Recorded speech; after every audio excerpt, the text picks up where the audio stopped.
못 받죠. 아기는 세례를 못 받느냐고요? 예. 오늘 받았습니다. 그래요? 네. 선배되네요. 아기는 부모님의 이제 동의하에 얼마든지 세례 받을 수 있습니다. 네.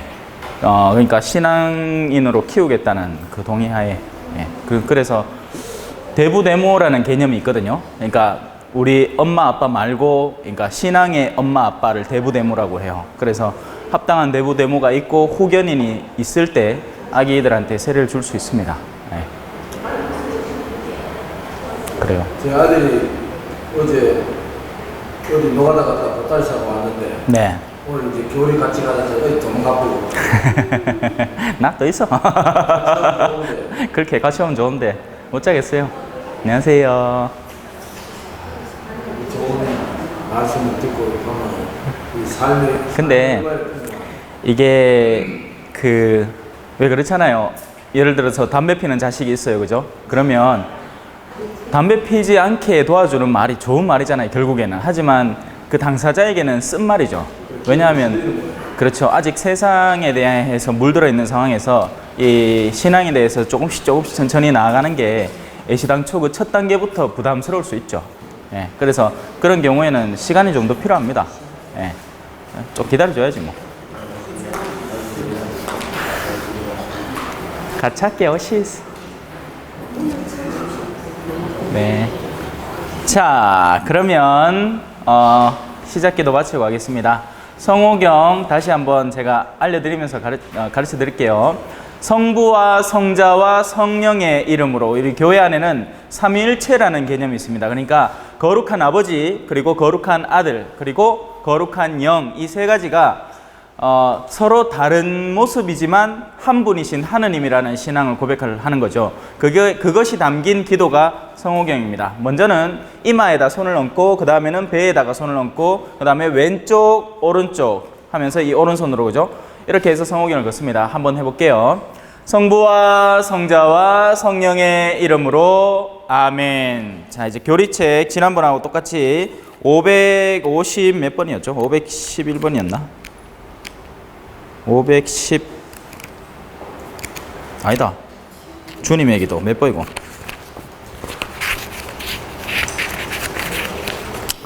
511항 511항. 자, 여기 가세 보면 페이지가 있죠. 요 가에 페이지로 치면 404쪽 404쪽이고, 이 안에 동그란 노란 동그라미 있죠. 노란 동그라미. 그 번호로는 511번입니다. 511번. 거기 주님의 기도 있죠. 자, 페이지는 404페이지. 항으로는 511항. 우리 주님의 기도 같이 한번 읽어볼게요. 하늘에 계신 우리 아버지, 아버지의 이름이 거룩히 빛나시며 아버지의 나라가 오시며 아버지의 뜻이 하늘에서와 같이 땅에서도 이루어지소서. 오늘 저희에게 일용할 양식을 주시고 저희에게 잘못한 일을 저희가 용서하오니 저희 죄를 용서하시고 저희를 유혹에 빠지지 않게 하시고 악에서 구하소서. 아멘. 성부와 성자와 성령의 이름으로 아멘. 반갑습니다. 네, 처음 오신 분도 반갑습니다. 어디 사세요? 5단지에 반갑습니다. 자, 지난 시간까지 하느님에 대해서 배우면서 그 하느님에 대해서 우리가 감지할 수 있고 받아들일 수 있다. 우리 능력으로. 그리고 그 하느님은 당신을 우리에게 드러내 보이시려고 노력한다. 그래서 그 두 만남이 이루어지는 것이 바로 우리가 가진 신앙이라는 것이고 종교라는 것이다 라는 얘기를 했고, 이제는 좀 더 이제 그런 상황, 하느님께서 우리에게 다가오시고 우리가 그분을 받아들이는 그 상황 가운데에서 여러 가지 소스가 필요하겠죠. 그죠? 하느님이 당신을 우리에게 보여주시는 건 좋은데 그 구체적인 소스, 오늘날 현대에 있어서 우리가 그분을 만나게 될 수 있는 여러 가지 수단들 가운데 대표적인 게 바로 성전, 거룩한 전승. 그러니까 개신교 분들은 오직 성경밖에 없습니다. 그래서 근데 그 성경도 해석하기 나름인 거예요. 무슨 말이냐면 내가 성경을 읽고 이걸 A라고 해석하면 나는 A라는 나만의 종파가 새로 시작될 수 있는 겁니다. 그리고 거기에 동의하지 않고 나는 이 부분에 있어서 B라고 해석을 한다 하면 새로운 B라는 종파가 생겨날 수도 있는 거예요. 그러니까 성경은 우리 전부 다가 저 나름의 해석할 능력이 있고 그걸 해석해낼 수 있기 때문에 개신교가 생겨난 거죠. 가톨릭은 반면 그렇지 않습니다. 우리는 거룩한 전통이 있어서 그 거룩한 전승, 전통 안에서 우리 모두가 뜻을 합쳐서 동의를 할 때 그것이 합당한 해석으로 간주가 되는 것이고 바뀌는 것이지, 그냥 각 지체가 저마다 나는 그 부분에 있어서 동의 안 한다고 해서 나대로의 종교를 또 만들어낼 수는 없는 노릇입니다. 그래서 가톨릭은 2000년 동안 그걸 유지해 온 셈이고요. 물론 그렇다고 해서 가톨릭이 완전 무결했었다라는 얘기는 절대 아닙니다. 그 안에는 수많은 때로는 각 개인의 오류와 심지어는 잘못도 포함되어 있었던 거죠. 그럼에도 불구하고 우리는 왜 여러분들 몸도 그렇잖아요. 우리 서유리처럼 태어나면 순수하고 맑은 정말 아무 흠도 티도 없는 아이지만 이제 살다 보면 또 어디 부딪혀서 아프기도 하고, 오늘 식당 가서 뜨거운 거 이게 흘려가지고 됐나? 안 됐어요. 다행이다. 그래 데이기도 하고 어디 자빠지면 까지기도 하고 아니면 팔을 부러뜨리기도 하고 하겠죠. 하지만 그럼에도 불구하고 그 전체의 몸이 살아남으려는 욕구는 똑같다는 겁니다. 어느 한 지체가 나를 때로는 심지어는 골마가지고, 그죠? 이 골문 상처가 몸 전체에 영향을 미쳐서 몸을 힘들게 할 수는 있겠지만 그래도 이 전체 몸의 생존 욕구는 똑같다는 거죠. 그래서 이 아픈 데를 다시 수정하고 고쳐나간다는데 우리 교회에 의의가 있는 것이고, 가톨릭 교회에. 개신교는 안타깝게도 몸 너희 오염됐네, 바이러스 걸렸어, 감기 걸렸네, 안 되겠다, 우린 아직 깨끗하니까 나갈래 하고 나갔는데 그 나간 지체가 또 오염이 되는 거죠. 그럼 또 갈라서야지 뭐. 그나마 또 나은 자기들 지체가 이번엔 또 2개로 갈라집니다. 거기에서 또 4개로 갈라지겠죠. 그런 식으로 해서 지금 개신교 종파는 한국에만 200 몇십 개의 종파가 있답니다. 그러니 뭐가 조금 이상한 거죠. 천주교는 여기나 아니면 제가 불과 1년 조금 더 전에는 볼리비아에 있었거든요. 거기서 드리는 미사나 여기서 드리는 미사나, 제가 갑자기 유럽에 가서 시부님한테 인사하고, 얼마 전에 캐나다 가고 시부님한테 인사하고 이어서 하루 미사 드려도 됩니까? 하면 시부님 예, 시부님 괜찮죠? 하고. 우리는 가톨릭 보편적이라는 겁니다. 모든 이에게 통용되는 가르침이라는 거죠. 자, 그럼 성경이 탄생하게 된, 성경이라는 알자가 나오기 전에는 그 주위에서 형성되어 있는 거룩한 전승이라는 것, 전통이라는 것이 존재를 하는 겁니다. 그래서 그 가운데 성경에까지 우리가 도달을 한 거죠. 그래서 지금 지난 시간 교리 반복하는 겁니다. 왜냐하면 새로운 본문도 있고 하니까. 자, 그 가운데 성경은 지난번에 보여드린 것처럼 이 두껍한 책의 앞부분을 두고 구약 성경, 옛날 약속 성경, 옛날 계약 성경, 그리고 뒷부분, 얄브리한 부분, 요 새까만 마크가 되어 있는 부분을 보고 신약 성경, 새로운 약속, 새로운 계약의 성경이라고 하는 겁니다. 구약에는 어떤 내용이 담겨 있는가 하는 것이 지금부터 우리가 배워야 될 거예요. 그리스도교 신자들에게 구약 성경은 어떤 의미가 있나요? 구약 성경에서 하느님은 이 세상의 창조주요 수호자로서, 또한 인간들의 지도자요 교육자로서 당신의 모습을 드러내십니다. 구약 성경을 이루고 있는 책들 또한 하느님의 말씀이며 성경입니다. 만약 구약 성경이 없었다면 예수님을 이해하지 못했을 것입니다. 예수님에 대해서는 우리 한 번쯤은 다들 들어봤을 겁니다. 하다못해 성탄절만 되면 그 이야기를 해주니까요. 저 뒤에 달려 계신 모습 속의 주인공입니다. 그러니까 저 성상 자체가 예수님 아닙니다. 우리 가톨릭 신자들 성상 섬긴다 하는데, 만약에 저서 팔 하나가 어느 날 갑자기 뚝 부러지잖아요. 그러면 저거 당장 내 끌고 내려와갖고 저 뒷마당 가갖고 망치로 똑똑똑똑 깨부숴갖고 태아보면 됩니다. 성상 자체를 섬기는 게 아니에요. 그 성상이 의도하는 분에 대해서 도움을 얻기 위해서 성상이 존재하는 거죠. 자, 구약 성경의 목적은 신약, 새로운 약속에 다다르기 위한 목적으로 쓰여진 겁니다. 그래서 아직도 유다인들은 자신들의 메시아를 기다려요. 그러니까 구약의 소유자들, 구약의 약속된 민족이죠. 유대인들은 아직도 신약의 메시아를 기다리고 있는 겁니다. 왜? 예수 그리스도가 자신들에게는 메시아가 아니라고 간주하기 때문이죠. 그래서 구약은 바로 신약을 향한 화살표, 나침반과도 같은 역할입니다. 그리고 신약에서 본론이 이루어지는 거죠. 자, 이제 넘어갑시다. 18항, 그리스도교 신자들에게 신약 성경은 어떤 의미가 있나요? 자, 하느님의 계시라는 것은 제가 지난 시간에 간단하게 설명을 드렸죠. 우리가 하느님에게 다가갈 수 있지만 우리는 더듬어 허공을 이렇게 막 뒤집어 찾다가 어쩌다가 진리 하나를 건져내고 그런 식입니다. 그런 진리의 집대성이 바로 불교의 방향성인 거죠. 불교는 이런저런 스님들 왜 현명할 말 많이 하잖아요. 화두라고 하죠. 그죠? 자, 저 물속에 있는 저 호수를 이 항아리에 담으려면 어떻게 해야 되겠느냐, 뭐 그런 거. 옛날에 조폭 뭐 그런 거 있잖아요. 왜? 예? 뭐였더라? 뭐 하여튼 조폭아 닮아야 놀자. 거기에서 그래야 어떻게 하면 그 호수를 이 안에 담을 수 있겠느냐 해갖고 뭐 하더라? 그걸 던져버렸죠. 호수 안에 깨진 독을. 깨진 독에 호수물을 어떻게 담느냐. 그래가지고 그 깨진 독 자체를 호수에 던져버리면 된다는 거죠. 결론은. 하여튼 그렇게 깨달음 하나하나를 세세하게 섬겨서 이렇게 모은 것들입니다. 그래서 불교는 아주 훌륭한 철학이라고도 볼 수 있죠. 인간의 생각하는 능력을 기르고 그 능력 가운데에서도 어떤 합당한 윤리성을 찾아 나서는, 서로 남들에게 피해 안 가고 서로가 조화롭게 살아갈 수 있는, 심지어는 그 조화성이 단순히 인간들의 차원에서만 머물지 않고 모든 자연계와 함께 살아갈 수 있는 그 조화로움을 강구해낸 겁니다. 하지만 그 움직임 안에서는 이 위에서부터 오는 직접적인 방향성이 존재하지 않기 때문에 아직도 여기저기 더듬는 상황에 있는 거죠. 굉장히 훌륭한 가르침의 탑을 쌓아놓긴 했습니다. 거기는 부정할 수 없죠. 하지만 그 가르침의 탑은 그리스도교 안에서도 얼마든지 신앙의 그 성정, 거룩한 전승 안에서 발견되는 요소들입니다. 요소들이 동시에 같이 발견이 돼요.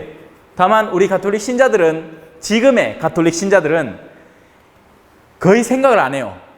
왜? 여러분들도 이제 신자가 되고 나면 체험을 하시겠지만 우리 매뉴얼을 너무 사랑해.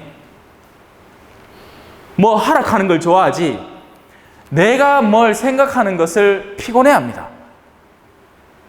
그런데 원래 진짜 신앙생활은요, 이게 옳다 하고 그냥 막무가내로 따라가기보다는 여러분들이 그것에 대해서 진짜 한번 가보고 검증해 볼 필요가 있는 수많은 요소들이 존재를 합니다. 물론 그 어느 종교든지 비슷한 양태를 띱니다. 그러니 이제 갓바위에 가서 이제 막 공을 올리고 하는 거죠. 뭐 해달라고? 아들 수능 붙게 해달라고. 그리고 가톨릭에는 고3 수험생 엄마들이 11월 달 되면 10월 달부터 시작해갖고 막 옵니다. 저거 붙게 해달라고. 공 드리려고. 그러니까 한국은 한국대로의 신앙감이 형성된 겁니다. 우리는 선앙당 신앙부터 시작해서 그것이 불교 차원으로 넘어가서 불교의 여러 가지 것들과 이렇게 함께 조화로움을 이루어갔고, 그 가운데에서 가톨릭 신앙이 전파되어 오면서 그 안에도 또 그 요소들이 이렇게 미묘하게 들어간 거죠. 그래서 우리는 순수 가톨릭 신앙이 가르치는 것에 대해서 한번 다가서 볼 필요가 있습니다. 그것은 바로 계시라는 겁니다. 하느님께서 우리에게 당신 얼굴을 드러내서 보여주신 거예요. 그리고 그 계시의 핵심 안에는 사랑이 존재를 하는 거죠. 그런데 그 사랑은 그냥 우리가 끌리는 사랑이 있잖아요. 그죠? 우리 남자로서 얼굴 반반한 아가씨가 있으면 자연스럽게 끌립니다. 엄마로서 귀여운 애기가 있으면 자연스럽게 끌리죠. 하지만 그건 사랑이 아니에요. 그건 동물들도 그렇게 합니다. 동물들도 더 화려한 춤을 추는 새한테 상대 이성의 새가 다가오게 마련이죠. 더 잘 꾸며진, 그래야 인간이 잘 꾸며진다는 건 그만큼 성적 매력을 발산을 한다는 것이고 종족 보존에 도움이 된다는 이야기이기 때문에 서로 끌리게 되어 있는 겁니다. 그건 자연스러운 거예요, 여러분. 그건 죄가 아니에요. 저도 차 타고 가다가 이쁘라 하시면 와 하는데 왜? 그 죄가 아니죠. 그건 자연스러운 겁니다. 지극히 자연스러운 거예요. 그 다음에 뭘 어떻게 하느냐가 죄인 거죠. 어머야, 저 아가씨 이쁘니까 내 마누라 못생겼네, 절로 가야지. 가면 죄가 되는 겁니다. 그건 불결함이죠. 정결하지 못함이 되는 겁니다. 자, 엮기로 좀 샜다, 그죠? 자, 하느님의 계시는 이 신약 성경, 앞서 구약 성경은 예수 그리스도에 향해서 화살표, 나침반 같은 역할을 하고, 이 신약 성경 안에서 오리지널 계시가 우리에게 전파가 됩니다. 그리고 그 계시의 핵심에는 제가 말한 사랑, 그런데 그 사랑은 우리의 물질, 신체적인 차원의 사랑, 아니면 감정적인 차원의 사랑, 혹은 이성적인 차원의 분석과 해석을 넘어선 신적 사랑이 포함되어 있는 거죠. 그래서 저분이 지금 적어 달려 있는 거예요. 우리가 이해하기 힘든, 우리가 피하고만 싶은 상징, 십자가는 고통의 상징이니까요. 우리는 사랑은 하지만 고통당하고 싶지는 않은 거예요. 그래서 이게 자꾸 충돌이 오는 거죠. 여러분들이 신앙에 대해서 배우고 이 나중에 가서 세례를 받겠다고 결심을 하게 되는 그 순간에는 이런 새로운 사랑의 단계로 넘어섬이 존재를 하는 겁니다. 비록 내가 이해는 안 되지만 사랑에 헌신해 보겠다. 그러기 위해서 우리가 쉬는 자가 되는 겁니다. 자, 일단 책에 설명하는 것부터 한번 들어봅시다. 마테오와 녹음 안 하고 있었네. 마테오와 마르코, 루카, 요한이라는 사복음서는 신약 성경의 핵심이며 교회에 귀중한 보물입니다. 자, 마테오, 마르코, 루카, 요한이라는 건 사람 이름입니다. 누구 이름이냐면 예수님의 제자들 가운데 4명의 이름입니다. 마테오라는 제자, 마르코라는 제자, 루카라는 제자, 요한이라는 제자가 예수님의 삶을 다각도로 관찰을 했습니다. 자, 이 책만 보십시오. 이쪽 면으로 여러분들이 지금 보시는 면하고 제가 옆면으로 보는 거하고 또 뒤에서 보는 사람하고 이쪽에서 보는 사람의 의견이 합쳐져야 비로소 그나마 온전한 책의 형태가 드러나겠죠. 안 그러면 여러분은 2차원적인 단면, 한쪽 면만을 보게 되는 것이기 때문에 한계가 있는 겁니다. 그래서 이 마르코, 마테오, 루카, 요한이라는 사람의 저마다의 생활 환경과 문화 풍습에서 관찰한 예수 그리스도의 면모가 담겨 나오는 것이 바로 이 신약 성경 가운데, 그러니까 성경 가운데 뒤에 신약 성경 가운데 예수님의 말씀과 행적을 담은 4가지 복음서라는 부분입니다. 복음이라는 것은 기쁜 소식, 보청기 제목이잖아요. 그죠? 복음 보청기. 복된 소리, 기쁜 소식. 우리가 구원을 입었다. 우리 유한한 인간, 죽을 운명을 타고난 인간이 그 죽을 운명을 딛고 일어설 희망을 얻게 되었다는 것을 얘기하고 있는 겁니다. 어떻게 할 때? 예수 그리스도라는 분에 대해서 알고 그분의 가르침에 대해서 알고 그분의 가르침을 실행할 때 바로 이 부분에 대해서 사람들은 그러니까 신앙이 없는 이들은 약간 경각심을 일으키게 되죠. 도대체 그놈의 인간이 뭐길래? 왜? 나도 휴먼, 지도 휴먼, 나도 인간, 지도 인간인데 뭐 그래 다를 게 있을까 봐. 하지만 그것은 이제부터 여러분들이 그분의 가르침, 예수 그리스도의 가르침의 본질에 대해서 배워가면서 스스로 분별하시고 결정하실 부분입니다. 신앙은 절대 강요하는 게 아닙니다. 신앙은 억지로 끌어다가 여기 앉혀놓는다고 해서 뭐가 달라지는 게 아닙니다. 신앙은 자신의 결심이고 결단입니다. 그러니 여러분들 세례를 받기 직전까지 열심히 의심해 보십시오. 여러분들이 듣고 배우는 것에 대해서 그죠? 그냥 막연히 이 신부님 잘생겼으니까 그 말 들어야지 하고 아무도 안 하겠지만 끝까지 한번 분별해 보시고 여러분의 이성을 최대한 써서 왜? 앞서 제가 설명을 했듯이 우리의 이성은 영혼에 대한 관념, 하느님에 대한 것에 대해서 올바로 감지해낼 수 있는 능력이 존재하기 때문입니다. 진도를 하겠습니다. 복음서를 통해서 우리는 하느님의 아드님, 자, 성부, 성자, 성령이라는 기도할 때 제가 가르쳐드렸죠. 거룩한 아버지 그리고 그분의 아들, 외아들. 어떻게 아들이냐? 신이 그러면 옛날 무슨 고대 그리스 로마 신화처럼 제우스가 내려와갖고 여자하고 뿅뿅뿅 해가지고 아가 푹 나오나? 그렇게 나온 아들이 뭐죠? 아킬레스인가? 헤라클레스인가? 헤라클레스 맞죠? 신인, 반신, 반인. 왜 있잖아, 왜 그런 거. 하여튼 그러니까 우리는 늘 인간적인 개념으로만 모든 것을 분별하려고 하기 때문에 이런 표현들 안에서 또 새로운 경각심이 막 일어나는 거죠. 의심스러운 겁니다. 이 말이 안 되는 거지. 자, 복음서를 통해서 우리는 하느님의 아드님이 어떤 분이며 그분이 우리 인간과 어떻게 만나고 계시는지가 드러나게 됩니다. 하느님이 인간에게 다가오는 방식, 그리고 그 하느님이 인간에게 당신을 어떻게 전하려고 노력하는지, 어떤 가르침을 전하는지가 저분의 말씀과 행적을 통해서 드러났다고 우리 가톨릭 신자들은 믿고 있는 것이죠. 사도행전을 통해서, 자, 사도행전이라는 건 복음서 뒤에 나오는 부분입니다. 마르코, 마테오, 루카, 요한 복음 뒤에 사도행전이 이어지는데, 복음서 안에는 예수님의 탄생에서부터 죽음 그리고 부활까지의 사건이 다루어지고, 그리고 부활한 뒤에 예수님은 계속 제자들과 함께 머무르지 않습니다. 만약에 머물렀다면 아마 큰일 났을걸요. 끊임없이 우리는 종교전쟁하고 있을 겁니다. 이 예수 내 거라 하면서. 지금 꼴랑 그분이 태어나시고 활동하셨던 예루살렘 땅 때문에 수많은 분쟁과 다툼이 일어나는데, 이거 내 땅, 이거 너희 땅, 이거 너희 땅 하면서. 근데 만약에 그분이 지금 여기에 계속 살아 계셨더라면 아마 더 끔찍한 일들이 많이 일어났겠죠. 왜? 인간은 얼마나 그 생각이 천박한지, 뭔가 좋은 게 있으면 그 좋은 걸 향해서 자신을 드러높여서 따라가긴 보다는 그 좋은 거를 잡아다가 내 주머니에 집어넣으려고 하거든요.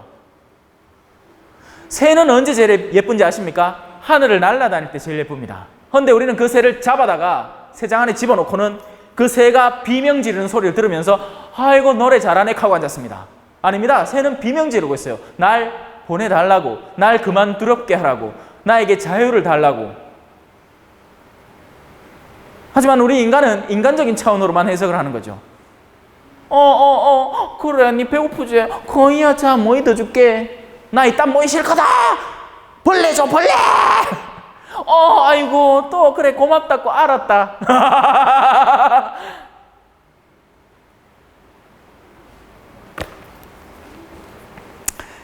자, 사도행전이라는 부분 안에서 예수님의 삶과 행적, 그래서 예수님은 이 땅에 머무르지 않으시고 당신이 계셨던 자리로 돌아가셨습니다. 그리고 돌아오실 겁니다.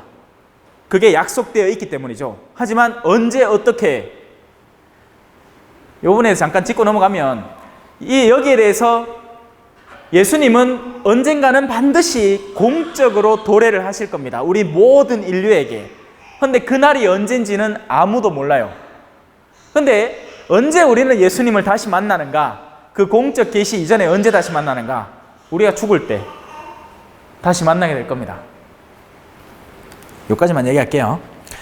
사도행전이라는 것은 그분의 제자들의 삶이 담겨져 있는, 녹아져 있는 그분들의 그러니까 행동하신 것을 적어 놓은 책을 사도행전이라고 하는 겁니다. 그리고 사도들의 편지, 그 뒤에는 편지글들이 이어집니다. 그래서 저는 이렇게 자주 권고를 해요. 성경을 읽을 때 어떤 순서로 읽으면 제일 좋겠느냐. 물론 성경이라는 이 두껍한 책을 구약부터 다들 읽기 시작합니다. 그러면 어떤 결과가 나오는지 같이 듣게요. 처음에 하느님께 이래 됩니다. 이해도 안 되고, 구약은 또 특히나 더 어렵습니다. 이 민수기라는 부분에 가면 전부 다 무슨 인구가 몇천 명, 뭐 남자는 몇천 명, 소는 몇 마리 뭐 극하고 앉았습니다. 무슨 말인지 이해도 안 되고. 그래서 여러분들은 적어도 신약부터 먼저 읽어보셔야 돼요. 그런데 이 신약도 어렵습니다. 사전 지식이 합당하게 갖춰져 있지 않으면 신약만 읽어도 이해도 안 되고 의심스럽고 어렵습니다. 그렇기 때문에 여러분들은, 저는 제 개인적입니다. 사도행전 뒤에 로마서부터 읽어보라고 권고를 합니다. 왜냐하면 이 사도들의 편지글은 의심할 여지 없이 한 사도가 다른 어떤 공동체에게 전달한 편지글이기 때문에. 우리 서유리가 많이 힘든가 보다 오늘. 잠을 못 자가 지금. 그러니까 몬자나를 저래 될 것 같고. 자, 로마서 안에는 사실, 그러니까 그 안에서도 사실 미스터리한 부분이 많겠지만, 그래서 먼저는 전승이 주어지는 거죠. 성경이 주어지기 전에 이 사제, 사제가 지금의 현세를 살면서 자신이 이해하고 깨닫고 받아들이게 된 신앙을 지금 여러분들에게 전하는 것이 바로 교리가 되는 겁니다. 여러분들은 이 교리를 받으면서 그와 더불어서 성경에 대해서 읽어볼 수 있게 되고, 그리고 그걸 읽으면서 궁금한 것을 또 물어볼 수도 있게 되고, 그러면서 조금씩 이해의 폭을 넓혀 나가는 거죠. 처음부터 이해할 수 있는 사람은 없습니다. 그래서 세간의 사람이 갑자기 성경을 읽고 나는 성경의 진리를 깨달았다라고 하는 사람은 거의 99%는 짜가가인 경우가 많습니다. 인터넷에 보면 유명한 사람들이 성경 강의를 막 해놨어요. 무슨 원불교 신학자가 성경 강의를 해쁘고 불교 스님이 성경을 읽고 막 해서 풀이해내고, 근데 그건 거의 다 삐꾸가 안 맞아요. 뭔가 어긋나 있는 해석입니다. 근데 우리는 그 사람의 유명세 때문에 그 가르침을 받아들이는 거죠. 합당하다고 생각하는 겁니다. 특히나 우리 가톨릭 신자들은 요새 또 심해요. 그게 어떻게 하냐면 인터넷에 글을 찾다 일단 사는 게 좀 지겹고 막 무료해. 그럼 뭐 하겠습니까? 뭐 하겠노? 그냥 카카오 스토리 하고 단톡방 들어가고 뭐 하는 거지. 그러면 사람들이 막 글을 퍼다 주는 걸 막 읽어보는 겁니다. 근데 그 가운데 정작 자신이 추구해야 될 신앙의 유산에 대해서는 소홀히 하면서, 그러니까 우리 가톨릭 문화유산 안에는 엄청나게 많은 성인들의 아름다운 서적들, 아우구스티노 성인의 고백록, 예수의 성녀 데레사의 자서전, 소아 데레사 성녀의 자서전, 아니면 마더 데레사의 어록, 이런 것부터 시작해서 엄청나게 많은 보화들이 있는데, 그런 건 하나도 가까이 가지도 않고 심지어는 성경도 안 읽고, 그러고 나서는 자기 이해력에 합당한 가르침을 읽어보고는 좋다 하는 겁니다. 그리고 그런 것들은 대부분 불교 스님들 가르침, 요새 유명한 해민 스님, 무슨 스님 해갖고 그 사람들 가르침 읽으면, 왜? 그분들은 제가 앞서 얘기했죠. 불교라는 것이 어떻게 나오는지, 그 어떤 바탕에서 이루어지는지 합당한 가르침 맞습니다. 하지만 거기에는 계시적인 차원이 존재하지 않고 자기 연마, 자기 수양에 대한 가르침이 참 많은 거죠. 그래서 우리는 본론을 받아들일 수 있어야 되는 거죠. 위로부터 오는 가르침을 우리 안에 심고 그 싹을 틔울 수 있어야 되는데, 수많은 사람들은 밑에서부터 시작되는 그 합당한 것만 찾고 그러다가 정작 본질의 가르침, 자, 남편이 꼴 보기 싫어요. 그럼 어떻게 해야 하느냐? 온갖 심리학적인 가르침을 갖다 끌어당기는 겁니다. 그 사람과 나의 성격 차이, 그 사람과 나는 성격이 다르구나. 그러면 그 다른 성격을 어떻게 하면 극복할 것인가? 그러니까 그 처세술 7가지 방법론, 아니면 15가지 사람 대하는 방법, 직장 상사 대하는 방법 해갖고 그런 걸 마찬가지로 남편한테 막 적용을 하는 거예요. 무슨 말이냐? 진실한 마음은 하나도 없고 계산된 관계가 시작이 되는 거죠. 계산된 관계예요. 그러니까 A라고 공격이 들어오면 A를 피하고 나는 B로 상대를 제압하는 거지. 무슨 호신술 배우듯이. 근데 그리스도교 신앙은 멍청하게도 어리석게도 그런 줄. 자, 그리스도교 신앙은 다 얻어맞고 피를 철철 흘리면서도 그를 사랑하라는 거예요. 이게 무슨 말도 안 되는, 그리 말이 안 되죠. 근데 여러분들이 아직 모르는 세상이 있습니다.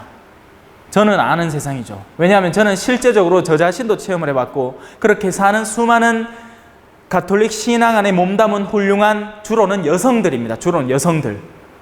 남성들은 바빠요. 남성들은 정신없이 바빠요. 그래서 남성들 가운데 신앙을 갖는 이들은 정말 소중한 진주와도 같은 존재들입니다. 대부분은 여자들이 먼저 신앙에 다가옵니다. 그리고 나서 그 신앙을 살아가요. 근데 그 삐꾸가 잘 안 맞는 거지. 왜? 자, 두 사람이 세상 안에서 사회혼을 해서 결혼을 하는데, 일단 두 사람이 처음에는 사랑이라는 관계로 끈끈하게 이어지잖아요. 누구나 그렇지. 왜? 누구나 다 상대 이성에게 끌리는 매력을 지니고 있으니까요. 하지만 그 매력이 꺼질 때는 어떻게 해야 될까요? 그리고 그때부터 대부분의 이혼 관계가 시작이 되는 겁니다. 그래서 한국의 혼인에 있어서 이혼율이 50%에 육박하는 거예요. 못 견디니까.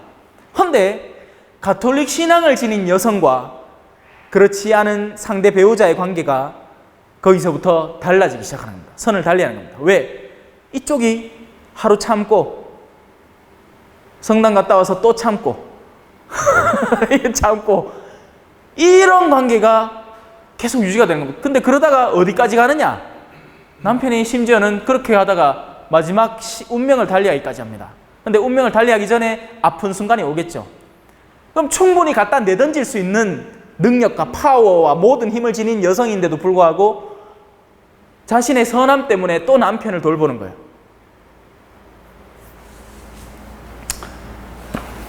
지금부터 지레 겁먹지 말고 지금 뭐 신앙을 받아들일지 안 받을지도 모르는데 뭐 벌써부터 혼인 걱정하고 나중에 어떻게 모르지. 진짜 여러분들이 신앙에 대해서 맞들이게 되면 여러분 책을 좋은 걸 하나 읽었어요. 진짜 재밌어. 우와 완전 재밌네. 그러면 여러분들 그 책 덮고 꼭 가만히 입 꼭 다물고 있겠습니까? 아니죠. 어쩝니까? 친구한테 가서 이야기할 때마다 야, 내 요새 책 한 권 읽었는데 했나? 진짜 재밌대. 요새 내 영화 택시 드라이버란다. 택시 운전수 보고 왔거든. 와 진짜 재밌더라 하는 소리를 저도 들었습니다. 저는 아직 못 봤거든요. 이봐 재밌으면 막 재밌다 한다니까. 여러분들이 진짜 신앙을 지니게 되었을 때 결과물이 될 겁니다. 하지만 그 전까지는 제가 얘기했죠. 얼마든지 의심해보고 얼마든지 거듭거듭 곱씹어보고 이것이 진짜 백의 가르침인가 아니면 이 못생긴 사람이 여러분들을 속이려고 하는 것인지 한번 잘 가늠해 보십시오. 제가 여러분들을 속이려고 했다면 제가 얼마 전에 그걸 하나 봤습니다. 그것이 알고 싶다. 조희팔. 옛날에 나온 거였는데 최근 유튜브를 통해서 다시 한번 봤어요. 와 머리 좋대. 어째 그래 속이는 건 그죠? 4조를 땡겨 먹었답니다. 4조를. 와. 근데 그 사람은 얼마나 그죠? 사람들을 만나면 만년의 얼굴에 미소를 띠고 했겠습니까? 궁극적인 목적은 돈이었는데 궁극적인 목적은 뒤통수를 때리는 거였는데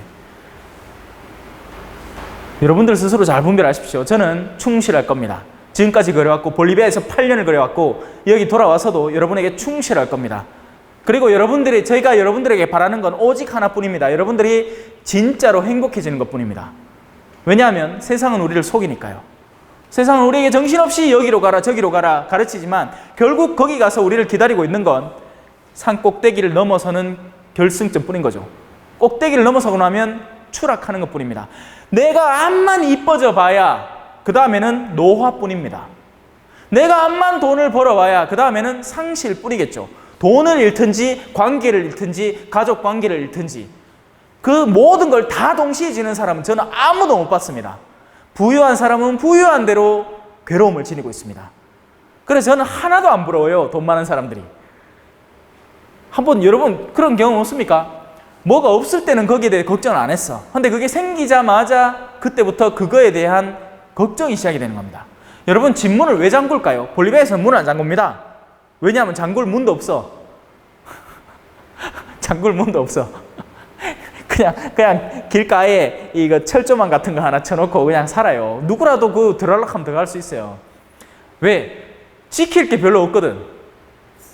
근데 우리는 곧잘 문 잠겼나 안 잠겼나 걱정하고 하죠. 왜? 혹시라도 누가 집 안에 들어오면 훔쳐갈 게 있거든. 근데 여러분의 방에 들어왔는데 여러분 방에 아무것도 없다고 한번 상상해 보십시오. 밖에 나갈 때 문 잠그고 가겠습니까? 왜? 왜요? 누가 와서 뭘 놔두고 가도 놔두고 가지. 그죠? 잃을 게 없는 사람이 뭘 그래 걱정을 할까요? 자, 진도 나가야 되겠다. 엽기로 많이 샜다.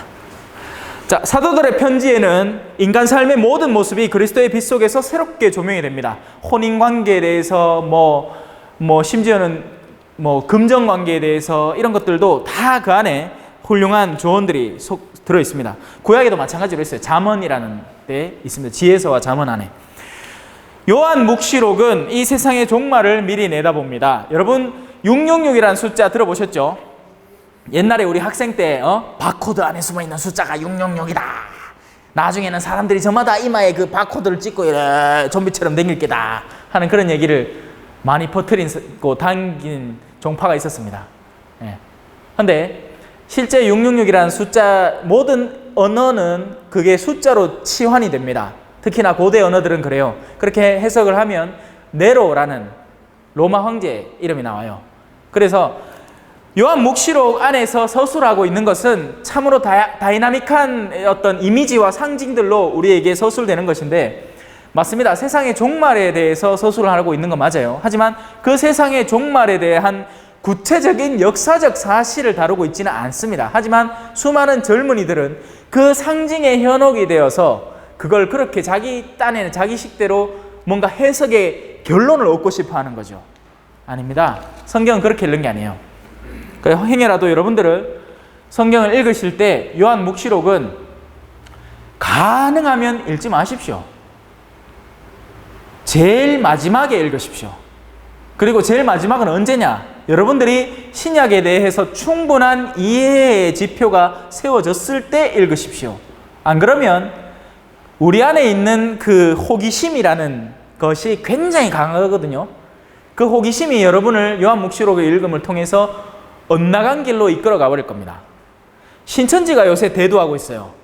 신천지가 왜 매력적이냐면 성경 안의 모든 비유들을 확실하게 풀어주겠대. 속 시원하게. 그러고 막 풀어줍니다. 결론은 가지. 누구? 신천지 대빵. 이 뭔데? 하여튼 지금 아픈 사람. 그래요. 하여튼 자, 그래서 요한묵시록은 맨 나중에 읽으십시오. 자, 교회에서 성경은 어떤 역할을 수행하나요? 교회는 성경 말씀으로 양식과 힘을 얻습니다. 사람이 빵만으로 사는 것은 아니다라고 저분께서 말씀을 하셨어요. 여러분들은 방금 전에 간식을 몇 분이 이제 드시고 오셨죠? 저도 녹차를 먹고 왔습니다. 그러면 어디가 배가 부를까요? 위장이 배가 부릅니다. 육체가 밥을 먹는 거죠. 하지만 인간은 단순히 육신만의 양식이 존재를 하느냐? 여러분들은 새로운 것에 대해서 배우려는 호기심이 존재를 합니다. 왜? 이성도 배가 고파지기 때문이죠. 우리가 끊임없이 뉴스 기사를 검색을 하고 새로운 소식들을 듣는 이유는 여러분들의 이성의 영역이 배고파하기 때문입니다. 그리고 여러분들은 영화를 봅니다. 아무 의미도 없는 영화, 하지만 코미디물, 드라마물, 호러물을 봅니다. 왜요? 그러한 것들을 통해서 여러분의 적적한 감정이 채워지기를 기대하면서 보는 거죠. 코믹 멜로물을 보면 지금 나는 마누라하고 별로 사이가 안 좋지만 그런 걸 보면 다시 나의 따뜻한 감정, 연애 감정이 되살아나니까. 연애 세포라고 표현하죠, 그죠? 솔로들은 그게 다 죽어 있다 합니다. 난 다 죽어 있겠다, 그죠? 모르지? 한 번도 안 써봤지? 아니야, 나 써봤어요. 고등학생 때 써봤어. 그래, 알아요. 어떤 느낌인지. 그때 당시 막 은반지 주는 게 유행했거든요. 예? 그래갖고 막 내가 좋아하던 아는 내한테 은반지를 탁 줬습니다. 그래, 그걸 죽자고 끼고 댕겼어. 언제까지? 손가락이 시커매질 때까지. 그 희한하게 은반지를 끼면 손가락이 그렇게 시커매지대요. 원래 그런가? 맞죠? 색깔 변하죠? 그러고 아직도 그때 내가 받은 선물들이 생생히 기억이 납니다. 뭐냐? 거북이 인형. 폭신폭신한 거북이 인형. 나는 그게 뭐 너무나 소중한데 어느 날 갑자기 어머니 차 뒤에 떡 있는 거예요. 햇볕을 쨍쨍 쬐면서. 그 속은 상한데 딱히 별 말을 못하겠고 나중에는 그 가다가 어딘가 사라져 없어지고 말았어요. 하여튼 그런 기억들이 납니다. 아직도 제 어린 시절의 그런 추억들. 예. 자, 무슨 말이냐? 인간은 단순히 밥만으로 자신을 채우는 게 아닙니다. 지성적인 차원도 채워져야 하고 감성적인 차원도 채워져야 하죠. 하지만 여러분들 안에는 영혼이라는 영역이 존재를 합니다. 그리고 그 영혼도 자기 자신에게 합당한 양식이 필요합니다. 그 양식이 바로 사랑입니다. 여러분들의 영혼은 사랑받고 싶어 해요. 그리고 그 사랑을 우리가 얻을 수 있는 소스가 바로 성경 말씀과 그것에 대한 합당한 이해, 오늘날에 대한 합당한 지금의 삶의 배경을 바탕으로 한 올바른 이해를 통해서 우리가 지금 마주하는, 우리가 속상한 이유가 뭡니까? 거의 대부분은 관계 때문입니다. 맞죠? 나는 사랑받고 싶은데 나를 사랑해주지 않는 이들, 그리고 나의 외로움, 이런 것들 때문이죠. 그런 것들이 성경을 올바로 이해를 할 때 하느님을 통해서 채워지기 시작합니다. 그러니까 전혀 다른 소스를 갖게 되는 거죠. 안 가고 이 남자가 이 시커먼 옷 입고 혼자 밥도 제대로 못 해먹으면서 한 달 동안 고생 내일부터는 저를 식사를 도와주는 분은 오시겠지만 왜 그래 살아가겠습니까? 그리고 여러분들도 마찬가지죠. 내 배우자가 나를 채워주리라는 기대 속에서 그죠? 하루하루를 보내는 거 아닙니까? 하지만 그게 안 채워지니까 그러다가 자식이 나오고 이제 자식한테 채우겠지 싶다가 또 그 자식이 커갖고 속을 썩이기 시작하면 나 인생을 살았네 개쌌고 그렇게 적적해갖고 이제 어르신 때 돼갖고 겨우 이제 신앙에 나오고 뭐 이런 개념들이 많습니다. 그죠? 자, 진도랑 합시다. 교회는 성경 말씀으로 양식, 어디의 양식? 내 내면, 마음, 영혼의 양식과 힘을 얻는다는 이야기입니다. 자, 이제 3장입니다. 하느님께 응답하는 인간. 하느님이 우리에게 말을 거실 때 우리는 어떻게 그분에게 응답할 수 있나요? 하느님이 나에게 말을 거나? 말을 어떻게 거나? 그리고 응답은 어떻게 하나? 자, 여러분, 소식을 전하는 수많은 방법들이 있겠죠. 그죠? 근데 제가 지금 여러분에게 쓰는 건 음성이라는 방법으로 소식을 전하는 거 아닙니까? 그죠? 하지만 다른 누군가는 옛날에는 봉화, 불을 피워가지고 연기로 소식을 전했습니다. 뭐 연기를 3번 이렇게 확 피우면 뭐 전쟁이 났다라든지 아니면 뭐 하여튼 그런 소식들. 그리고 누구는 비둘기로. 그리고 오늘날 우리는 말뿐이 아니라 메신저로, 카톡으로, 이모티콘으로 수도 없이 전하죠. 하느님은 우리에게 어떻게 말을 거실까요? 전체적으로 말을 것입니다. 우리의 신은 우리에게 다가올 때 특정한 수단을 쓰기도 합니다. 심지어는 누군가에게는 구체적인 당신의 목소리를 통해서 말을 걸어오기도 하십니다. 그런데 그 대부분의 경우는 여러분 환청이라는 개념이 있잖아요. 그죠? 환청 가운데는 정말 환청이 있고 심리학적으로 헛소리를 듣는 사람, 정신적인 병력에 의해서 이상한 소리를 막 자기 안에 있는 소리를 조합해내는 사람이 있는가 하면 전혀 색다른 소스에게서 어떤 소리를 듣는 케이스가 있습니다. 신약 성경 안에도 예수님의 아버지 요셉이라는 사람이 그런 케이스로 소식을 전해 들었습니다. 믿거나 말거나지만. 그리고 오늘날 여러분에게도 똑같은 소스들이 지금 이 순간에도 전해지고 있습니다. 무슨 말이냐? 여러분들이 스스로 할 수 있는 생각의 범주가 있어요. 아, 배고프다. 내 뭐 해야 되는데 라는 생각이죠. 그건 내가 충분히 나의 경험을 바탕으로 내가 충분히 이끌어낼 수 있는 생각입니다. 하지만 그런 생각 가운데는 심지어는 약간 미묘한 생각의 차이가 있어요. 하나는 나를 선한 방향으로 이끄는 어떤 문득 드는 생각들입니다. 옷에 누구 잘 있나? 전화 한 통 해볼까? 라는 생각. 나를 어느 방향으로 이끌어가는 생각이죠. 또 반대 방향의 생각도 있습니다. 그놈 못 짰으면 내한테 돈 빌려갖고 안 갚았지. 내가 언젠간 복수해야지. 하는 생각. 이러한 생각, 모든 다양한 생각들은 단순히 나에게서 솟아나는 생각의 소스가 있는가 하면 외부에서 주입되는 듯한 느낌을 받는 생각들이 있습니다. 지금 이 중에는 여러분들이 각자 개인적인 체험이 있지만 말을 못하는 경우가 있을 거예요. 왜냐하면 세상은 눈에 보이는 영역에만 존재하는 것이 아니기 때문입니다. 가끔씩 엄마들은 자식들의 고통을 그 즉시 느낍니다. 텔레파시처럼. 그래서 뭔가 낌새가 있어. 자고 일어났는데 이상해.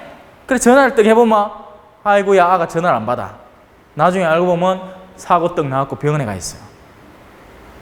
나중에 느낄 거예요. 근데 그걸 느끼려면 그죠? 통로가 있어야 느끼죠. 통로가 없으면 안 느껴집니다. 그러니까 내가 관심도 없는 그러니까 심지어는 내 자식이지만 연락도 끊고 사는 인간에게는 아무런 이런 통로가 존재하지 않기 때문에 하지만 여러분들이 늘 관심을 두고 사랑하는 누군가는 그런 통로가 존재를 하고 그런 소식들이 들려오게 되어 있습니다. 하느님은 우리 인간에게 전인적인 차원으로 말을 걸어오십니다. 그런 우리의 생각을 이끄시기도 하고 또 어떤 사건을 통해서 내가 우연이라고 밖에 말할 수 없는 어떤 사건을 통해서 나에게 부르심을 이끌어 드리기도 하고 또 내가 마주하는 직접적인 사람들을 통해서 당신의 뜻대로 움직이는 누군가 어떤 사람을 통해서 우리에게 그의 입을 통해서도 말을 건네시는 거죠. 그러자고 사제가 존재를 하는 거고요. 믿거나 말거나. 제가 만약에 여기서 제 소리를 여러분에게 꺼내라고 했더라면 아마 제 자랑하고 앉았겠죠. 나는요 옛날에 뒤죽을 뻔했습니다. 막 그런 얘기들. 여러분들이 사회 안에서 얼마든지 듣는, 직장 상사에게서 얼마든지 듣는 그런 얘기들. 자, 하느님에게 응답한다는 것은 그분을 믿는다는 것을 의미합니다. 자, 이제 신앙이라는 단계가 나왔습니다. 믿는다는 것. 믿는다는 것은 뭘까요? 우리가 지금 되려고 하는 게 신자가 되려고 하는 거잖아요. 믿는 자, 신자. 신앙인, 신앙을 가진 사람, 믿음을 가진 사람. 믿는다는 건 뭘까요? 뭐 좋은 게 없을까?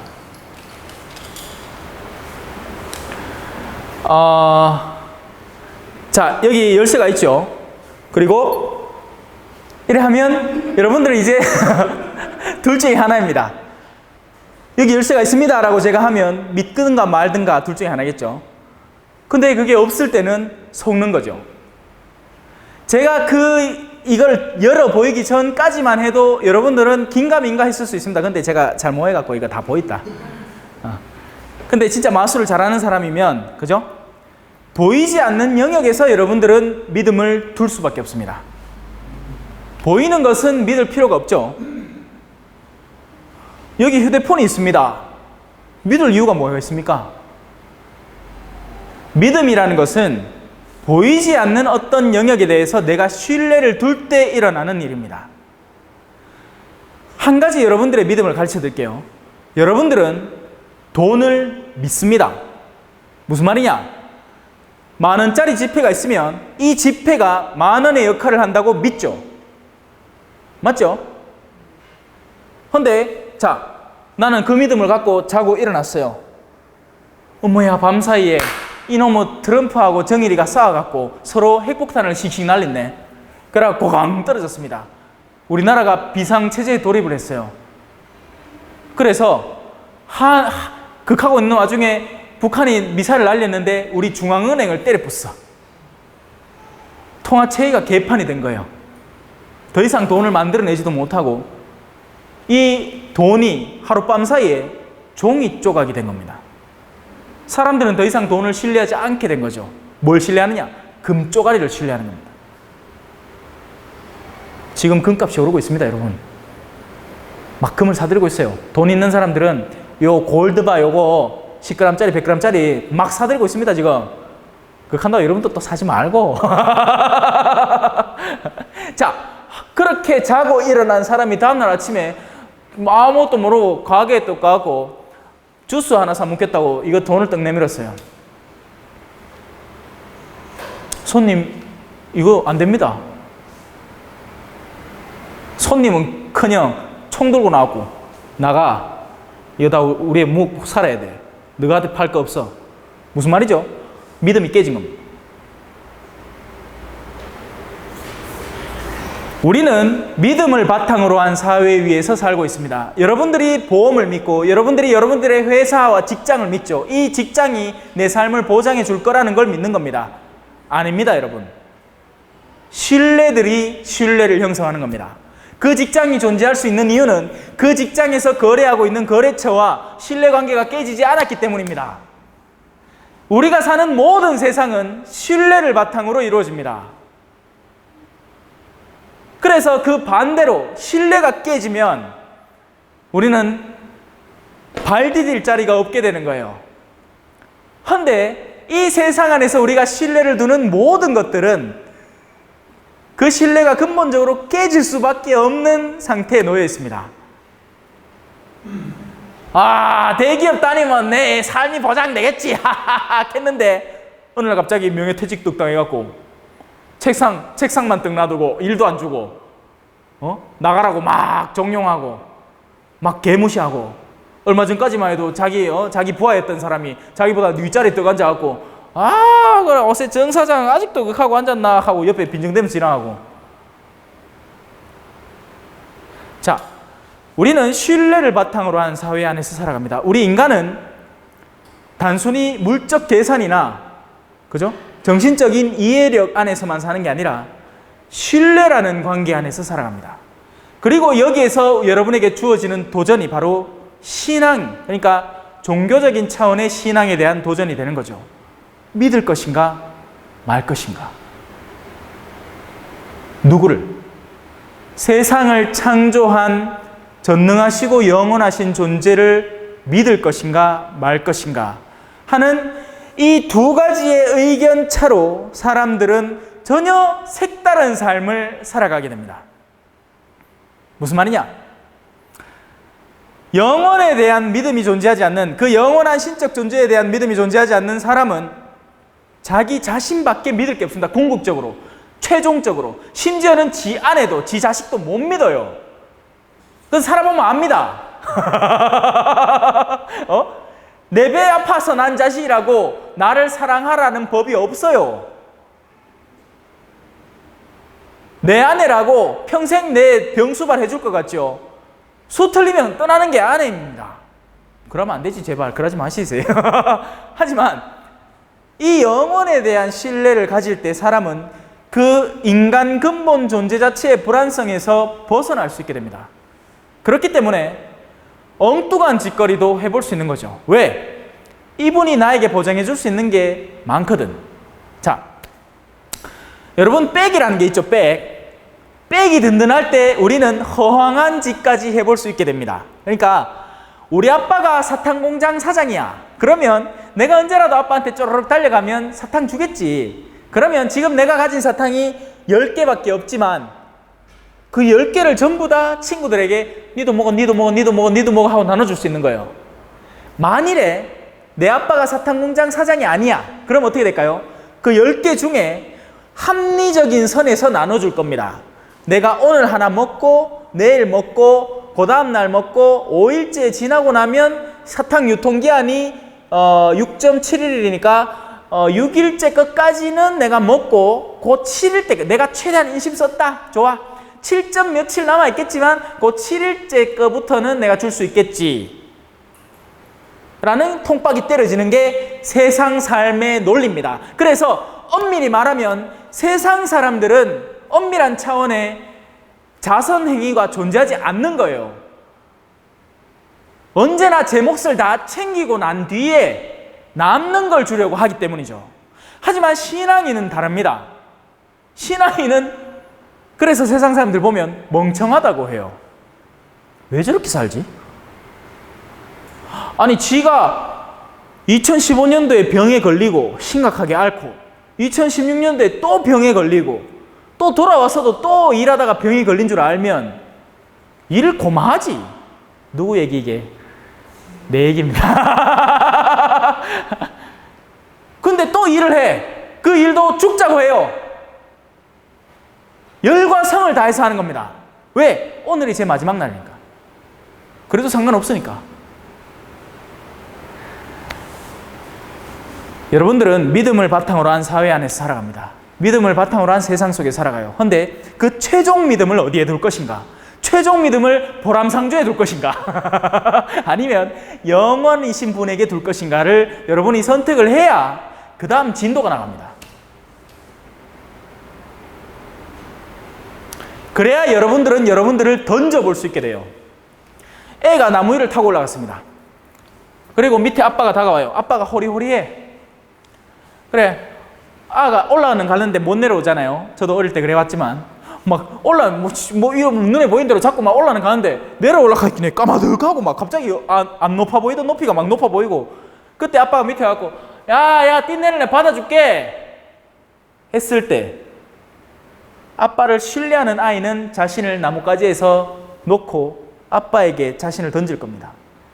하지만 신뢰하지 못하는 이는 끝까지 그 나뭇가지를 붙들고 통박을 때려서 내려올 방법을 찾겠죠. 못 내려올 거면서. 그러다가 나뭇가지가 부러질 수도 있는데. 신앙이란 무엇인가요? 자, 이제 책에서는 어떻게 신앙에 대해서 서술을 하는지 한번 들어봅시다. 신앙은 알고 신뢰하는 겁니다. 무턱대고 신뢰하라는 게 아니에요. 그건 맹목적인 믿음입니다. 그리고 우리는 여러분 오히려 세상 사람들이 더 맹목적인 믿음을 지니고 있습니다. 화장품을 바르는 이유가 뭡니까?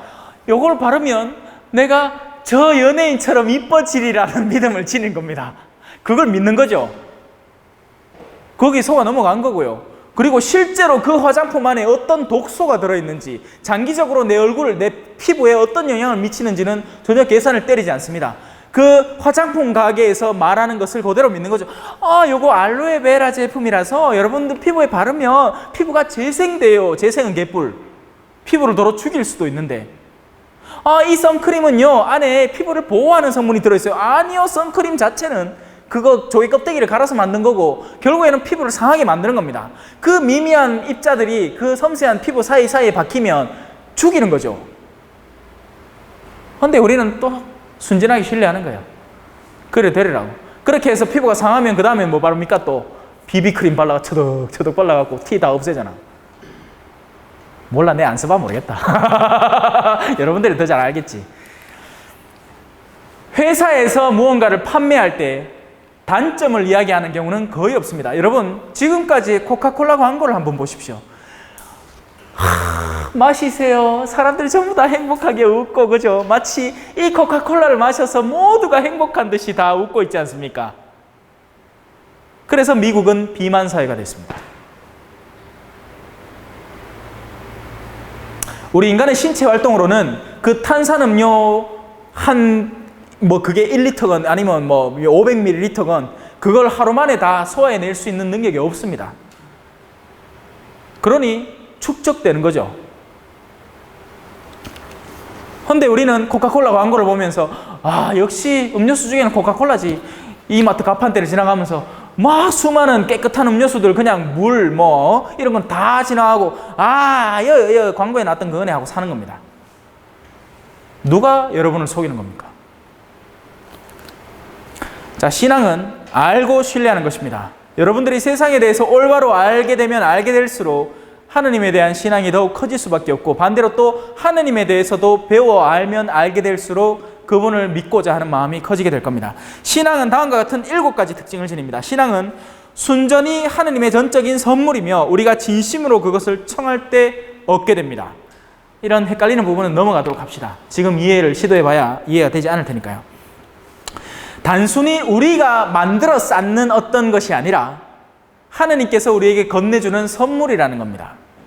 선물은 어떻게 받는 거죠? 꼬마애가 지가 지 스스로 나무를 뚝딱뚝딱뚝딱 해갖고 모형 자동차를 만들 수 있어요. 그러면 굳이 아빠가 사오는 모형 자동차가 기쁘겠습니까? 안 기쁘겠죠. 아무런 의미도 없을 겁니다. 내가 충분히 만들 수 있는 건데, 선물이라는 것, 하느님의 선물이라는 건 내가 가닿을 수 없는 어떤 영역이 그분에게서부터 주어진다는 것입니다. 어떻게 할 때? 내가 청할 때. 근데 청하려면 믿어야지. 내가 믿지도 않는 대상한테 청할 수는 없잖아요. 좋아, 창문아, 내가 널 믿진 않지만 네가 그럴 수 있는 능력이 있다는 걸 얻은 사람이 내한테 카니까네 일단 나한테 뭘 줘봐. 그럼 절대 안 오죠. 창문이니까. 신앙은 구원을 얻으려면 우리에게 반드시 필요한 초자연적인 능력입니다. 자연적인 능력이 있습니다. 자연적인 능력이라는 것은 제가 이 컵을 드는 능력을 말하죠. 이건 제 근육 속에 숨어 있습니다. 제 근육 속에 수많은 단백질과 제가 머리로부터 내리는 그 전기적인 명령이 근육에 닿아서 신경을 자극해서 그 근육을 움직이고 이 컵에 대한 무게, 물리량을 극복해낼 수 있는 팔의 힘으로 이 무게를 드는 것이 자연적인 능력인 거죠. 이참에 한 마시자.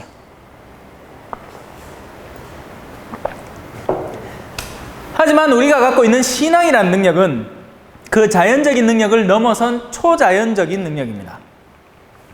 여러분이 투자를 할 때도 똑같아요. 여러분이 자연적인 능력만으로 무언가에 투자하지는 않습니다. 그러려면 상대 회사를 하나부터 열까지 샅샅들이 다 알아야 돼요. 하지만 우리는 누군가에 대한 신뢰를 던지기 때문에 투자를 하고 그러다가 뒤통수를 맞는 거죠. 증권 투자가 그렇게 되는 거 아닙니까? 여러분이 어느 회사에 대해서 진짜 속속들이 다 알고 세상의 움직임을 온전히 다 파악하고, 지금 그러니까 북한하고 미국이 전쟁을 하니까 요런 주식들은 떨어지고 높아가겠구나 하는 그걸 다 통박을 때리는 게 아니지 않습니까? 증권 투자자, 그러니까 브로커의 말을 믿는 겁니다. 이런 일들이 벌어질 것입니다. 극하다 속지. 인간이 하나님의 초대에 응할 때 신앙에는 인간의 자유의지와 명확한 이해가 필요합니다. 이 두 가지, 자유의지. 하나는 자유의지입니다. 하나님은 여러분의 자유를 뭐라고 하지 않아요. 하나님은 강요하는 분이 아닙니다. 그러니 우리도 강요하지는 말아야죠. 권유는 하되 강요는 해서는 안 되는 겁니다. 오기 싫다는 9살짜리 애를 질질 끌어다가 여기 앉혀둔다고 해서 그에게 신앙이 전파되는 건 아닙니다. 물론 9살짜리 아이는 조금은 달라요. 그 아이는 엄마가 다스려야 되는 후견인과 피후견인의 관계니까. 근데 요 정도 머리가 굵은 성인의 나이가 이르면 엄마가 암만 성질을 부려도 상관없습니다. 그건 지가 결정을 하는 거예요. 그러니 차라리 성질 부릴 시간에 기도해주고 기다려줘야 됩니다. 도와주고. 그게 오히려 더 신앙으로 이끌어줄 겁니다. 그리고 설령 내가 지금 살아있는 동안에는 신앙으로 다가오지 않는다 하더라도 나중에 내가 죽었을 때 내 자식이 나를 떠올리면서 우리 엄마는 어떤 사람이었지? 언제나 나를 응원해주고 힘을 북돋아주고 기다려주는 분이셨어. 그 힘은 어디서 났을까? 하고 신앙의 호기심을 갖게 되는 거죠. 예수님이 신앙을 보증하시기 때문에 신앙은 전적으로 확신할 만합니다. 자, 이거는 어떻게 보면 자기 순환의 오류죠. 예수님을 믿으세요. 예수님이 그 신앙을 보장합니다. 예수님을 믿으세요. 예수님이 그 신앙을 보장합니다. 하지만 여러분이 저분에 대해서 배워 알게 되면 알게 될수록 그 순환론 중의 오류는 파괴되기 시작합니다. 그럴만 하겠구나. 그러니 지금 이 구절은 저에게는 이해가 되는 것이지만 여러분에게는 생소할 수밖에 없는 거죠. 예수 그 사람이 뭔데? 왜? 예수를 모르니까. 하지만 저는 이해가 바로 되는 겁니다. 신앙이 사랑으로 증명되지 않는다면 그 신앙은 불완전합니다. 이 부분이 바로 우리가 예수 그리스도에 대해서 이해할 수 있는 부분입니다. 왜 저분이 저렇게 위대한가? 십자가에 못 박혔기 때문입니다. 왜 못 박혔는가? 아무런 죄도 없이 못 박혔기 때문에 그분의 못 박힘이 유효한 겁니다. 그러면 그분은 아무런 죄도 없이 왜 십자가에 못 박혔는가? 의인을 위해서 죽겠다는 사람은 있을 수 있습니다. 이거 제 말이 아니라 성경 안에 나오는 말입니다. 하지만 죄인을 위해서 죽겠다고 나서는 사람은 없습니다. 헌데 저분이 그 일을 한 겁니다. 만약에 의인을 위해서 죽겠다는 사람이면 여기에서도 몇 명 있을 수 있습니다. 헌데 죄인을 위해서 죽겠다는 건 한번 잘 고려를 해봐야죠. 이건 신앙인이 되고 나서도 여러분에게 화두로 남을 문제입니다. 왜냐하면 신앙인이 된다고 해서 그 사랑을 온전히 다 이해하고 실천한다는 얘기가 아니거든요. 그러니까 세례를 받는다고 해서. 이건 아마 여러분 죽기 직전까지 문제가 될 겁니다. 그러니까 하느님, 내 한번 쏘가볼게. 그래, 내 자식이 나를 괴롭게 하지만 저 괴로움을 내가 사랑으로 한번 끊어나 보겠습니다 하고 거기까지는 가요. 사랑의 범주가. 그런데 그렇게 가고 난 뒤에는 또 새로운 범주가 나타나는 겁니다. 내가 더 사랑을 쏟아야 할 범주가. 어디까지 해야 되느냐? 여러분이 하는 만큼 나중에 득을 얻게 되니까 그건 여러분이 알아서 하면 됩니다. 사랑의 그릇은 여러분이 자유를 스스로 내어놓는 만큼 커지게 됩니다. 살은 언제 찌느냐? 밥을 먹으면 살이 찌겠지만 그냥 밥만 먹어서는 살이 안 찝니다. 왜? 인간은 하루 적정 소비량의 칼로리가 있으니까 그 양만큼을 먹으면 살이 안 찝니다. 그만큼 먹고 더 먹어야 살이 찝니다. 맞죠? 인간의 사랑은 언제 커지느냐? 그냥 여러분이 할 만한 사랑만 해서는 커지지 않습니다. 여러분이 늘 하는 사랑, 남편 밥 차려주는 걸로 사랑이 커지지 않습니다. 언제 커지냐? 남편 밥 차려주고 거기에서 남편이 좋아하는 반찬으로 내가 굳이 신경 안 써도 될 반찬인데 나가서 장을 봐서 그걸 해서 그 남편에게 선물을 할 때 여러분의 사랑이 커지는 겁니다. 그러니 다들 사랑하기 싫어하죠. 그러니 다들 저분을 믿기 힘들어하는 겁니다. 왜? 저분은 우리를 자꾸 자유의지를 더 넓히라고 종용을 하니까. 가만히 얌전히 두지를 않는 겁니다. 그러니 그 와중에 지쳐 떨어져 나가는 사람도 있고 애시당초 시도하지 않는 사람도 있고 다양합니다. 신앙이 사랑으로 증명되지 않는다면 그 신앙은 불완전합니다. 우리가 하느님의 말씀을 더욱 주의 깊게 경청하고 기도를 통해 그분과 살아있는 관계에 머문다면 신앙은 성장합니다. 이거에 대해서는 여러분들이 앞으로 배우셔야 됩니다. 여러분들은 지금 할 수 있는 기도는 염경기도, 그러니까 외울 수 있는 기도는 성호경 뿐입니다. 그죠? 그리고 우리가 배운 511항에 있는 주님의 기도는 책을 보면서라도 바칠 수 있겠죠. 하지만 기도의 본질에 대해서 이해를 해야 되고 배우고 그리고 실천해 보셔야 됩니다. 기도 어떤 형태이든 기도에 여러분이 헌신하는 시간은 절대로 헛되이 흐르지 않습니다. 여러분이 그 기도에 대해서 온전히 이해하건 말건 그게 중요한 게 아니에요. 기도 그 자체는 누구한테 하는 기도입니까? 보이지 않는 대상에 내가 바치는 노력입니다. 그래서 그 자체로 의미가 존재를 하는 거예요. 그러니 기도는 많이 하면 좋은데 아직 여러분들은 초짜 신앙인이기 때문에, 그러니까 초짜 신앙인이고 이제 갓 신앙을 받아들이는 단계이기 때문에 지금 제가 같이 하자 하는 기도 정도로도 충분합니다. 성호경과 주님의 기도. 하지만 집에서 짬이 날 때 기도라는 게 꼭 무슨 형식이 있어야 되는 게 아니에요. 우리 가톨릭 신자들의 어려움이 그겁니다. 기도를 이제 하고 싶어. 하느님한테 뭐라도 한번 말을 드려보고 싶은데 혹시나 내가 잘못 말하다가 벌 받을까 봐 겁이 나고 아예 말을 안 합니다. 그게 아니고 일단은 꺼내보면 돼요. 나중에 서서히 제가 가르쳐 드릴게요. 자, 신앙은 우리에게 하늘나라의 기쁨을 미리 맛보여 줍니다. 우리가 세상 안에서 느낄 수 있는 수많은 기쁨들이 존재를 하겠죠. 음식의 쾌락부터 시작해서 성적 쾌락, 그리고 어떤 영화를 봤을 때의 쾌락, 개그 콘서트를 봤을 때의 그런 찰나적인 즐거움, 그리고 어떤 새로운 소식을 접했을 때, 새로운 책을 읽었을 때의 기쁨 등등 여러 가지 기쁨이 있을 것입니다. 하지만 하늘나라의 기쁨이라는 건 바로 이런 거예요. 여러분들이 누군가와 진솔한 사랑을 나눌 때의 기쁨입니다. 그래서 우리 신앙은 우리를 그 단계의 기쁨으로 들어높여 줍니다. 여러분 그런 거 느낀 적 없습니까? 제가 어린 시절에 가게 가서 초콜릿을 훔쳐본 적이 있습니다. 장미 초콜릿이었어요. 500원짜리. 그 당시로는 엄청 비싼 것이고 엄청 저에게는 큰 것이었죠. 너무 먹고 싶었어. 살도 넣고. 그래 훔쳐왔어요. 먹었어. 입이 텁텁. 왜? 양심의 가책이라는 게 존재하니까요. 그것이 바로 우리가 하느님의 기쁨을 제외한 다른 것의 기쁨을 추구할 때 느껴지는 텁텁함이고 찜찜함이고 재수 없음입니다. 우린 비록 가난하게 살아도 올바르게 살 수 있습니다. 그로 인해서 우리 마음은 생기가 돋을 수 있죠. 암만 이쁜 여자를 만나면 뭐합니까? 그 여자하고 만나고 어떤 성적 쾌락만 누리고 또 그 여자 성격은 괴팍해. 그래서 맨날 돈을 갖다 바쳐야 돼. 이게 무슨 관계입니까? 거기에는 아무런 기쁨도 없는 겁니다.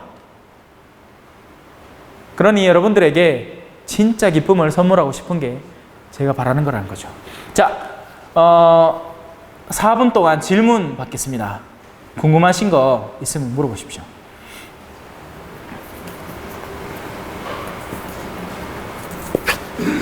우리 베드로 친구 궁금한 거 없어요?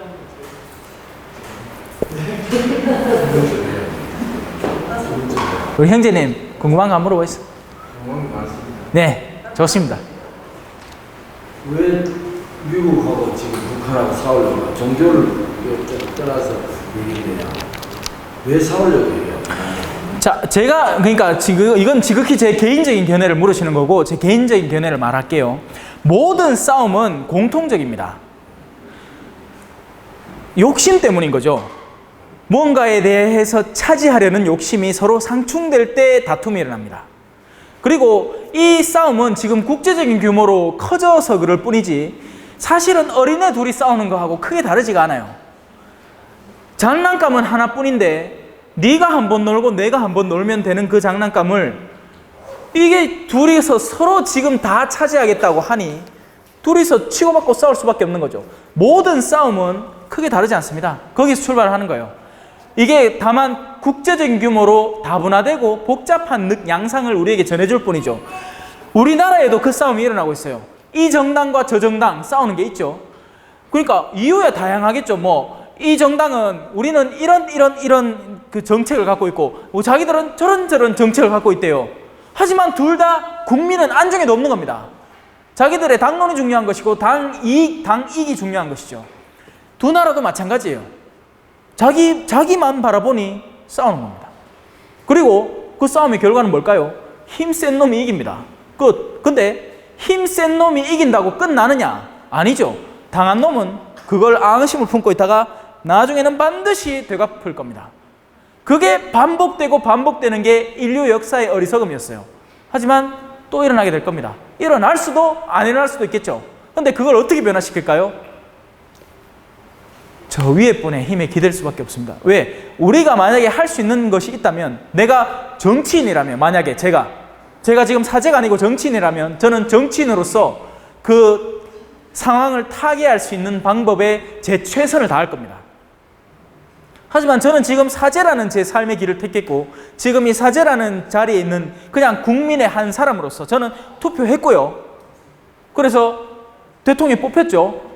그러면 그 대통령을 신뢰하고, 제가 만약에 그 대통령의 어떤 정책에 대한 조언을 할 수 있는 위치라면, 만약에 그 대통령이 제 집 근처에 살고 저한테 집축복식을 청하고 내가 그 집에 가서 집축복식 해주고 같이 밥이라도 한 숟갈 먹을 수 있어. 그러면 전화해서 이 상황을 타개할 수 있도록 모쪼록 그리스도인적인 신앙적인 방법을 잘 강구하시고 도와주십시오. 저도 거기에 대한 얼마든지 좋은 자가 되어드리겠습니다 하고 얘기를 조언을 하고 뭐 할 수 있겠지만, 쥐뿔 개뿔 아무것도 아닌 거예요. 그러니 저는 지금 여러분들에게 그런 것에 대한 이해를 시켜드리고 제가 할 수 있는 일을 하는 거죠. 최선을 다해서 제가 하는 이 교리에 대한 것 자체가 장기적으로 봤을 때는 평화에 대한 엄청난 해결책이 될 수도 있습니다. 혹시 압니까? 소유리가 대통령이 될지 모르죠. 제가 가르친 그 볼리비아의 수많은 아이들 가운데 정말 똘똘한 놈이 대학에 어떻게 운 좋게 들어가서, 정말 대학 들어가기 힘듭니다, 걔들은. 하지만 들어가서 정말 노력을 해서 올바른 양심을 지닌 그 나라의 정치인이 될 때 그 나라는 변하는 겁니다. 다른 질문. 거기 그 질문을 제 생각은 그 미국인들이 제가 알기로는 영국에서 개신교입니까? 청교도 혁명 그 사람들이 건너갔잖아요. 물론 다른 사람도 건너갔겠지만 그 조상들이 성격이 공격하는 거거든요. 어떻게 보면 그 사람들 복토에서 어떤 삐져가지고 나가지고 거기서 유래된 유곡이, 저는 이렇게 생각하거든요. 강대국이지만은 세계 경찰이 딱 치고 약소국을 막 짓누르거든요, 지금. 네, 거기에 대해서는 북한을 그놈들이 왜 자꾸 공격하려고 해요? 왜 공격해야 되나? 자기들이 무슨 세계 경찰이 보호자예요? 미국 사람들이. 난 그런 게 좀 못마땅하더라고. 내가 그렇다고 배경이 아닙니다. 네. 지금 하실 수 있는 생각은 이제 형제님의 이런 역사적인 지식을 바탕으로 얼마든지 끌어낼 수 있는 생각이고, 저는 성경적인 답변을 드릴게요.